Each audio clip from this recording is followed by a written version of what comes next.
Malapit na umanong maaresto ng Philippine National Police si Kingdom of Jesus Christ leader Apollo Kibuloy. Ayon kay Pier 11 Regional Director Police Brigadier General Nicolas Torre III, nadiskubre umano nila gamit ang underground penetrating radar ang isang underground bunker sa loob ng KOJC compound sa Buhangin, Davao City. Naka-alerto ngayon ng Philippine National Police sa Davao City dahil sa natanggap na impormasyon na balak umanong itakas ng mga miyembro ng Kingdom of Jesus Christ ang kanilang leader na si Pastor Apollo Kibuloy. Pagod na ang pulis. Pagod na ang grupo ni Kibuloy sa patuloy na engkwentro habang umiiral ang manhunt sa Davao. Habang lumilipas ang mga oras, unti-unting lumilinaw ang plano ng mga pulis na tila napakasimple lang at halos brutal. Pagurin si Apollo Kibuloy na 74 years old at ang kanyang mga kasama hanggang sa wala na silang magawa kundi lumabas mula sa kanilang pinagtataguan. Ito ang The Great Controversy ni Ellen G. White, isang libro na hindi lamang nakayanan ang hamon ng panahon, kundi pati na rin ang puwersang nagnais na patahimikin ang mensahe nito. Kaibigan, handa ka na ba na matuklasan ang katotohanan at baguhin ang iyong buhay? Manatili sa amin habang mas malalim nating tinatalakay ang mga misteryo at revelasyon ng The Great Controversy. Ang iyong paglalakbay patungo sa kaliwanagan at pagpapalakas ay nagsisimula na ngayon. Ito ang espesyal na alok ng The Great Controversy ni Ellen G. White. Mula sa 4,900, ito ay metikulosong ginawang mas mura sa halagang 799 lamang. May kasamang libreng shipping at ito ay limitadong stock lamang. Hindi lahat ay magkakaroon ng pagkakataon na makakuha at mabasa ang librong ito dahil kakaunti at limitado ang kopya nito. At halos ipamigay na namin ang librong ito dahil gusto lang namin ibahagi sa inyo kung ano ang nakita namin na magbubukas sa iyong mga mata sa mas maliwanag at mas masayang kinabukasan. I-click ang link sa ibaba upang mag-order at siguraduhing makuha ang iyong kopya bago pa maubos ang stock.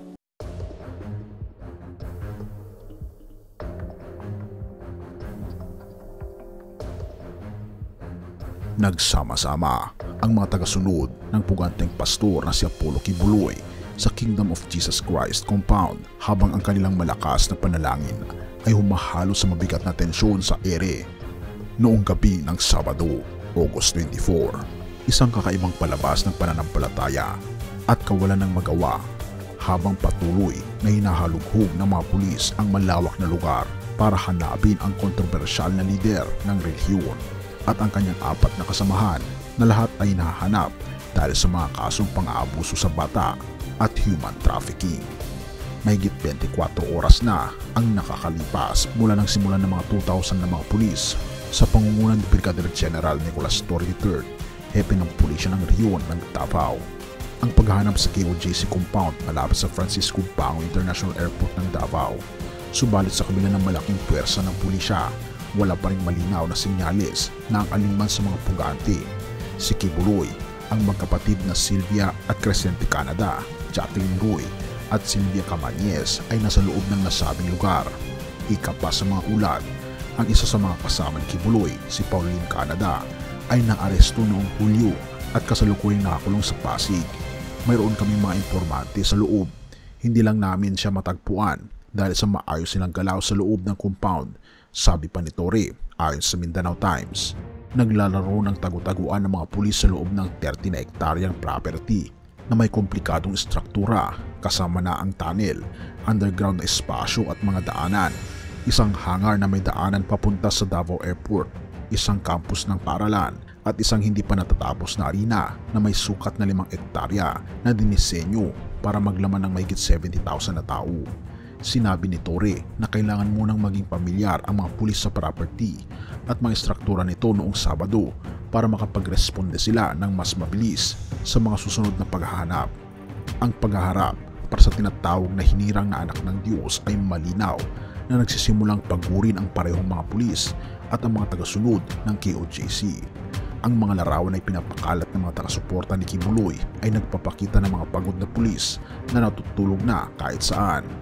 Sa damuhan, sa ilalim ng mga puno, sa anumang may lilim na nagpapahiwatig na sa engkwentrong ito ang pagod na maaring maging pangunahing dahilan ng pagtatapos. Gayunpaman, nanatiling matatag ang mga otoridad patuloy sa kanilang manhunt na tila sinusubok ang kanilang sariling limitasyon pati na rin ang sa kanilang hinahanap. Habang lumilipas ang oras, lumilinaw ang plano ni Torre na tila brutal sa pagiging simple. Pagurin ang 74 anyos na pastor at ang kanyang mga kasama hanggang sa wala silang magawa kundi lumabas mula sa kanilang mga pinagtataguan, parang mga daga na lumalabas mula sa kanilang mga lungga. Sinabi ni Torre na tiyak silang gumagalaw si Kibuloy sa loob at naghihintay ng pagkakataon na makatakas mula sa mga property sa dami ng mga exit points. Ang daming ginagawang camouflage, kino-confuse kami, magdadamit babae, may kasamang mga nurses.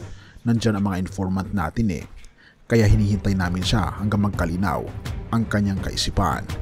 Sumurrender na lang kasi nga valid ang warrant, talaga namang lifetime. Habang hindi siya nagsusurrender sa batas, hindi niya mapapadismiss ang kasong ito, sinabi niya sa mga mamamahayag sa isang video na inalathala sa RMN News nationwide Facebook page. Sinabi ni Torre sa mga mamahayag sa isang panayam, "Magpapaguran muna kami dito, parang laro ng mga bata, taguan, habulan. Hindi kami aalis, walang magpupull out nang wala siya. Magpapakapagod muna kami dito," sabi ni Torre. Pumasok ang isa pang pangkat ng mga pulis sa KOJC compound noong Sabado ng gabi para bigyan ng pagkakataong makapagpahinga ang ilan sa kanilang mga kasamahan, habang iniutos ni Torre ang isa pang round ng paghahanap noong gabing iyon. Sinabi ni Senador Ronald De La Rosa na bumisita upang suriin ang operasyon ng mga pulisya, na sinabi sa kanya ni Torre na walang plano ang mga pulis na itigil ang paghahanap anumang oras at natukoy ng mga otoridad ang isang heartbeat sa ilalim ng lupa gamit ang isang special na detektor. Sinabi ng pulisya na ang mga detektor na ito na karaniwang ginagamit sa mga search and rescue operations ay kayang tuklasin ang mga galaw hanggang 20 meters sa ilalim ng lupa at sa likod ng mga pader ng konkreto. Sinabi ni De La Rosa na nanguna sa Philippine National Police noong mga unang taon ng administrasyon ni dating Pangulong Duterte, na pinayuhan niya si Torre na ipagpatuloy ang paghahanap at tapusin ito sa lalong madaling panahon dahil hindi sila maaaring manatili dito magpakailanman. Sinabi niya na siyasatin ng Senate Committee on Public Order and Dangerous Drugs ang kamakailang operasyon ng pulisya sa KOJC compound na nagpapahayag ng pag-aalala sa mga ulat na pinipigilan ng mga otoridad ang mga miyembro ng religious group na pumasok o lumabas sa property. Ito ay kanilang property, hindi ito pag-aari ng gobyerno. Hindi mo sila maaaring pagbawalan na pumasok o lumabas. Nasa konstitusyon natin yan, kalayaan sa tirahan, kalayaan sa paggalaw, sabi ni De La Rosa sa isang video na nailathala ng Davao Today. Sinabi niya na ang kanyang payo kay Kibuloy ay sumuko na lang sa mga otoridad kasi meron naman talagang warrant galing sa korte. Hindi tayo maaaring magtago magpakailanman at saka kawawa naman ang mga tao natin dito na nagsasakripisyo dahil sa kakahanap sa kanya. Yun lang naman ang sa akin. Kung ayaw niya, wala tayong magagawa, dagdag pa ni De La Rosa. Sinabi ng abogado ni Kibuloy na si Israelito Torion sa mga mamayhag noong Sabado ng hapon na 3 beses nang hinanap ng grupo ni Torre ang lahat ng gusali sa property, at ang paralan ng KOJC, ang Jose Maria College, ay 7 beses na. Sa bawat pagkakataon, sinabi niya, walang natagpuan ng mga pulis. Kinondena ni Torion ang patuloy na presensya ng pulis sa property ng KOJC. Iginiit na ito ay isang iligal na operasyon na pinayagan lamang nila dahil pinipilit ni Torre ang issue at ayaw nilang magulo. Sinabi niya na ang tanging dokumento na ipinakita ay isang alias warrant of arrest na hindi dapat ipagkamali sa isang court-issued search warrant. Ayon kay Torion, nakapag-certify na ang National Bureau of Investigation na naserve na ang parehong arrest warrant sa KOJC property noong unang bahagi ng Agosto. Inakusahan naman ng KOJC ang mga pulis ng paggamit ng labis na puwersa sa operasyon noong Sabado, na nagsasabing ang isang tao ay nag-cardiac arrest at ilang iba pa ay na-ospital na tila resulta ng trauma. Sinabi ni Torion sa mga mamahayag na hindi pababa sa 16 na tao, kabilang ang 4 na bata ang nawalan ng malay. Kinumpirma ng PNP Davao Region sa isang pahayag ang pagkamatay ng 51-year-old na si Edwin Kababat isang miyembro ng KOJC na nakatalaga sa isang watchtower sa compound, ngunit iginiit na ang kanyang pagkamatay ay hindi konektado sa kasalukuyang pagpapatupad ng warrant of arrest. Sinabi ni Catherine De La Rey, tagapagsalita ng pulisya sa rehiyon ng Davao, na si Kababat na mayroong mga karamdaman sa kalusugan ay nagbabantay sa likod ng KOJC compound ng ilang araw na walang tulog.